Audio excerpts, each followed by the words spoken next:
Are you an entrepreneur and you are wanting to purchase life insurance, but you are confused as to which product would be best for you to invest in? Say less, because I totally understand where you are coming from, as there are a lot of noise and opinions on social media when it comes to life insurance. And so in this video, I'm going to explain the three most common life insurance products: term life, whole life, and universal life, and the difference between the two. Okay, now even if you already have life insurance, keep watching, because you can never have too much life insurance, and I'm positive you'll learn something that will help you with your next purchase. Okay, and so real quick, if you are new to me or to my channel, my name is Katrice, and I am a licensed health and life insurance broker, and I help entrepreneurs to protect and secure their finances using insurance. Okay, all right, so let's hop into it. So first I'm going to talk about term insurance. Okay, so term insurance is the cheapest insurance. Okay, it's cheapest, but it's also temporary. Okay, so you would only be insured for the duration of the term that you choose. Okay, so you can get a 10-year term, 15-year term, 20-year term, or a 30-year term. Okay, now term insurance, it doesn't build cash value, so it only provides a death benefit. Okay, and it only provides that death benefit if you were to expire within the term. Okay, and so if you get a 20-year term and you don't renew it, then you're gonna, and you die, say you're 21, you will have, if you don't have any other coverage, then you're gonna die without life insurance. Okay, term insurance, you can also get high coverage amounts. This is where you see people are getting like $500,000 terms, and they may not be paying but say $80 a month for that. Okay, and that's just an example, but term insurance, you can get high coverage amounts, and it's usually for a really good price. Okay, now universal life insurance, this is the insurance where you may have heard it also is called adjustable life insurance. Okay, now universal life insurance, it is permanent coverage. Okay, permanent lifelong coverage. Okay, this insurance is a little more, it's a lot more flexible. Okay, you can adjust the premiums. Okay, depending upon the terms. Once you sit down and actually look at the product, there's all different stipulations depending on the company, but it gives you the flexibility where you can adjust the premiums, where you can also increase or decrease the death benefit.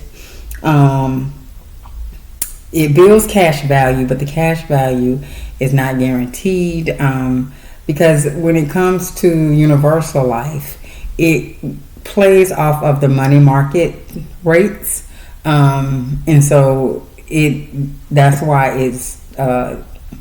the cash value is building, but it's not at a guaranteed rate. Okay, so it's not that you won't build cash value, it's that the rate amount that you're building the cash value at isn't like a fixed guaranteed rate. Okay, it does earn interest on your cash value, but again, that is based on the money market rates. And this is a product that you can use as an investment vehicle to grow your money. Okay, and it is cheaper than whole life, but it does cost more than term most of the time. Really just depends on the company that you are looking to go with. Okay. All right, and then the last one is whole life insurance. Guaranteed get cash value growth. The premiums are fixed, but you also have the guaranteed death benefit.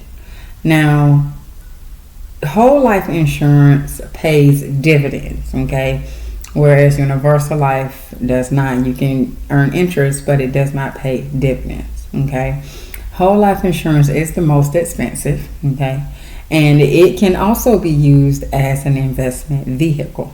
Okay. Now, all three of the products provide a death benefit. Okay, so term, whole life, and universal, they all provide a death benefit. And that is pretty much where the similarities end. Okay, now whole life and universal life can both be used as an investment vehicle to grow your money.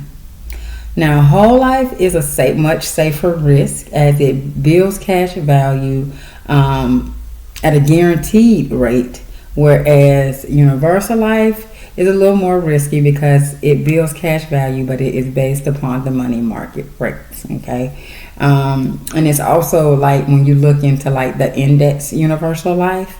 Okay, that is not on the money markets. That is on the stock markets, and so it builds based upon the stock markets. Okay, now whole life does pay dividends. Universal life does not, but you can earn interest on both. Okay, but universal life you can earn interest. Okay, and so with that being said, you're gonna have to look at your financial goals. Okay, what is it that you're trying to do? What is the reason for you wanting to invest? Okay. Because whatever product you choose, you need to make sure that product will help you to reach your financial goals. Okay.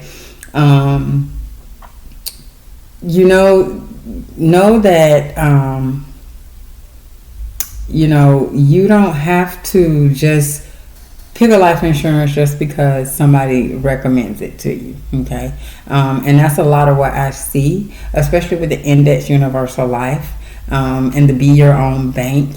And while it's an awesome concept, and it may not be right for everybody. Okay, you have to look at your budget. You have to look at what your financial goals is.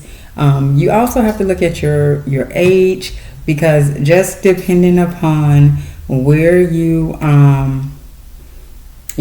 are, especially with say like the index life, it has to be funded properly. And if it's not funded properly, then you won't be able, it can balloon, and you pretty much can waste your money.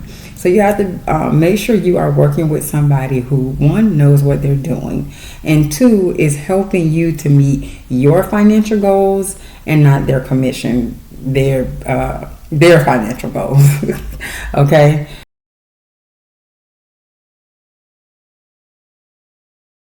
You want to be very, very careful of that. Okay. And so now that you know the differences between the three products, check out this next video where I go more in depth on term insurance.